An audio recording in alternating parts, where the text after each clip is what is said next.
a baseball slide off the front headlock. So we're doing a throw by. What's critical about the throw by on this, when I have Coach Dale locked, I'm going to do the front headlock on the same side. I haven't gone to that side along the front headlock, so we're going to do it on this one. So I'm going to be on my left, same grip, no S, power choke. When I throw him by, it's here. And then I'm going to step and then go for the baseball slide. I don't turn to throw by, because then we're going to do what? We're going to race back to the same position, and I'm going to see a head-on collision where you just basically, you could do anything. Just knock me on my rear end. So we don't want that to happen, okay? So, right? Okay, cool. So I'm going to grab another wrist, because I actually want that arm track. So, bottom, 1, 2, 3. What leg's leading? Not that one. Been doing the other one the whole time, right? Now like that. Elbow still goes down. Go middle. I'm in. I push. He pushes back. Snap control side. Still control the wrist. There's that. There's the power choke. I'm getting my feet back. There's that leg. There's that leg. Okay. Watch my arms, please, and my torso. It doesn't turn here. My arms go here. And that's it. There's one step and then the baseball slide. So when I step, I'm going to release and go. And step. I'm going to release and go. And a turn. Turning straight direction bails over. You look how hooked. The crook of my knee is right in the front of his ankle. My hand goes all the way around. We're looking the same direction. When I wrap, I don't grab his knee with my hand. I use this little crook. It's the only use of the heel hook to lock here. You feel more pressure there, don't you? Because that pulls more on the knee. Don't pull the leg that way towards you guys to the camera. There's a hole here, back towards my right buttock. My knee is going to pull through this hole to take his ankle out, to get him the belly out, to break him down. Okay? So I hook here, I'm posting up, almost like I'm going to do a stand base, but I'm pulling this knee through. Okay? So it's locked tight. I'm squeezing, I'm pinching, we're looking, I lift up, I pull out, and drive forward. All right? See where his back is. It's not broken down all the way yet. Keep driving. Okay? I got those hips. Leg steps out. Look, before I start getting too crazy with the shelving, this is fine. I'm starting to shelf. I need to move. My left hand needs to move fast to here. Okay? I don't move too much faster because you guys are referring to freestyle wrestling, leg laces and things like that. Real quick. If I leg lace Coach Dale here and come under this and pressure his spine, what do you feel? He wants to turn. It's a turn. I start jumping and jumping and jumping. I'm using a similar control center. I'm using a very similar control when I bring my leg out. When I step here, I haven't fully shelved this, but it's in place. My arm is straight. When you're doing it live, put it right at the bottom of the spine, right at the lumbar, above the hips, and drop down and then up. Okay, I'm gonna be a little nicer than Coach Dale and go more on the muscle and be gentle here. Again, getting off. This one can be laces down. That one needs to be live toes. Grab the ankle. I can't get it to the knee. And do what? Pull up and lock it. Staying here now. I don't need a hand for that. I want the knee off the ground for the shin bone to slide in.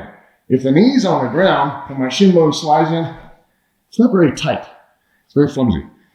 If I pull up here on this foot to shelf it, pinch it, now the shin bone comes in.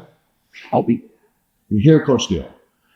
Drive that knee through. That shin bone is creating the compression. That bush knee twists down. This foot steps just past that. I'm sorry. So we can loop this way. No, get the phone. Yeah, there we go. So I want you guys to see. Don't worry about the wrestling shoes and the feet. Just think of where his knuckles would be. Trying to get this inner quad area. Right there. It's not about getting the top of the toes. The toes do what? They bend. I don't want that crap. I want to get right in there. Sometimes pushing it out can make it a little bit worse. Don't worry about all that. But when I get up here, step where? Just past there. Go up around the head. Where did we cross legs before? Between the lip and the jaw. And S grip. Here. The cutting bone as well. Off. On. Watch my legs, please. My left leg does what? The strangling. My right leg does the compression. That's all it should be. So left leg down, right leg, and then finish. Right? Again. So if I try to get faster, wrist control, counter tie, Left leg forward because what? I'm on my left collar thing. I don't do a lot. I'm sorry, I keep saying collar thing now. Okay? I promise you I'm not fading. I'm on the bottom of the knowledge, not here. I gotta lead the same leg. You guys know, so maybe I'm talking to myself a little bit right now. So I'm pushing, the push is back, snap to the control side, block, lock it out. There's that hand. That's my chance. Turn, step, go. I'm in. Plant. The leg is locked. Come across tight. Get up off your butt and squeeze. Pull the leg that way. Out and drive. Don't be nice. Drive him straight through the mat. Okay? You could pressure the spine right now because you have a little bit of leg control, but they're going to weasel that leg out, I promise you. Come back and start grabbing. Now, come on. I'm doing it a little different now, so I want you to do the opposite. This is on purpose. I want you to reach under and move what? What do I do? Here, go, and then pressure here. Okay?